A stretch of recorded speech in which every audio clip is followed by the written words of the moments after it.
Kalamassery polytechnic college ഹോസ്റ്റലിൽ നിന്നും കഞ്ചാവ് പിടികൂടിയ സംഭവത്തിൽ SFIയെയും സർക്കാരിനെയും രൂക്ഷമായി വിമർശിച്ച് യൂത്ത് കോൺഗ്രസ് സംസ്ഥാന ഉപാധ്യക്ഷൻ അബിൻ വർക്കി.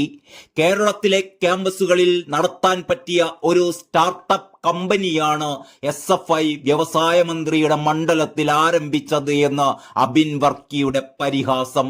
മികച്ച വ്യവസായമെന്ന നിലയിൽ നടത്തിയിരുന്നത് മയക്കുമരുന്ന് കച്ചവടമായിരുന്നു എന്ന് അബിൻ വർക്കി ഫേസ്ബുക്കിൽ കുറിച്ചു. മികച്ച ഒരു സ്റ്റാർട്ടപ്പ് സംരംഭം എന്ന നിലയിൽ സർക്കാരിന്റെയും പാർട്ടിയുടെയും പൂർണ്ണ പിന്തുണയും പ്രോത്സാഹനവും ഇവർക്ക് കിട്ടിയിരുന്നു എന്നും അദ്ദേഹം പരിഹസിച്ചു. ലോകത്തിലെ ഏറ്റവും വലിയ ഡ്രഗ് ഗ്യാങ്ങിന്റെ പേര് ദ ഫെഡറേഷൻ എന്നാണെങ്കിൽ കേരളത്തിലെ ഏറ്റവും വലിയ ഡ്രഗ് കാർട്ടലിന്റെ പേര് സ്റ്റുഡന്റ് ഫെഡറേഷൻ ഓഫ് ഇന്ത്യ എന്നാണ് എന്നും അബിൻ വർക്കി കൂട്ടിച്ചേർത്തു.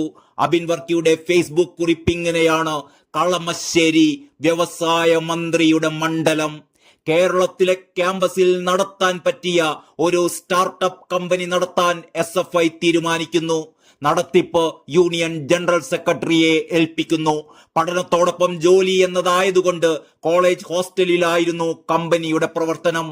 ഹോൾസെയിലായി സാധനം വലിയ അളവിൽ കുറഞ്ഞ ചെലവിൽ മേടിക്കുകയും അത് റീറ്റെയിലായി ചെറിയ പാക്കറ്റുകളിലാക്കി വലിയ വിലക്ക് വിൽക്കുകയും ചെയ്യുന്നതായിരുന്നു ബിസിനസ് മോഡൽ.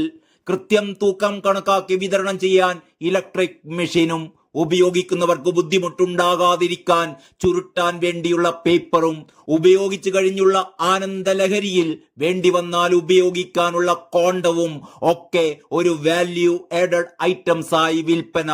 മികച്ച ഒരു സ്റ്റാർട്ടപ്പ് സംരംഭം എന്ന നിലയിൽ സർക്കാരിന്റെയും പാർട്ടിയുടെയും പൂർണ്ണ പിന്തുണയും പ്രോത്സാഹനവും ഇവർക്ക് കിട്ടിയിരുന്നു. അങ്ങനെ ബിസിനസ് തഴച്ചു വളരുന്നതിനിടയിലാണ് കൂട്ടത്തിലൊരാൾ ഒരു പോലീസുകാരൻ റീറ്റെയിലറായി വന്നത്. അപ്പോഴാണ് മനസ്സിലായത് മികച്ച വ്യവസായം എന്ന നിലയിൽ നടത്തിയിരുന്നത് മയക്കുമരുന്ന് കച്ചവടമായിരുന്നു. ഉടമസ്ഥർ SFI നേതാക്കന്മാരായിരുന്നു. കേരളത്തിലെ പ്രധാന കച്ചവട കേന്ദ്രം എന്നത് തിരുവനന്തപുരം യൂണിവേഴ്സിറ്റി ഹോസ്റ്റലും എറണാകുളം മഹാരാജാസ് ഹോസ്റ്റലുമാണ്. ഇത് രണ്ടും റെയ്ഡ് ചെയ്യാൻ പോലീസ് തയ്യാറാകണം. ഇന്ന് ഈ വാർത്ത വന്നതിന് ശേഷം വലിയ ബാഗുകളുമായി ഈ രണ്ട് ഹോസ്റ്റലുകളിൽ നിന്ന് ഇറങ്ങിയവരെ ചോദ്യം ചെയ്യണം. കേരളത്തിലെ ലഹരി മാഫിയയുടെ നെറ്റ്വർക്ക് പ്രവർത്തിക്കുന്നത് വളരെ സ്വാതന്ത്ര്യപൂർവം ജനാധിപത്യ സർക്കാരിന്റെ പിന്തുണയോടെ സോഷ്യലിസ്റ്റ് രാജ്യത്തെ തകർക്കുന്നതിന് വേണ്ടിയാണ്. ലോകത്തിലെ ഏറ്റവും വലിയ ഡ്രഗ് ഗ്യാങ്ങിന്റെ പേര് ദി ഫെഡറേഷൻ എന്നാണെങ്കിൽ കേരളത്തിലെ ഏറ്റവും വലിയ ഡ്രഗ് കാർട്ടലിന്റെ പേര് സ്റ്റുഡന്റ് ഫെഡറേഷൻ ഓഫ് ഇന്ത്യ എന്നാണ്.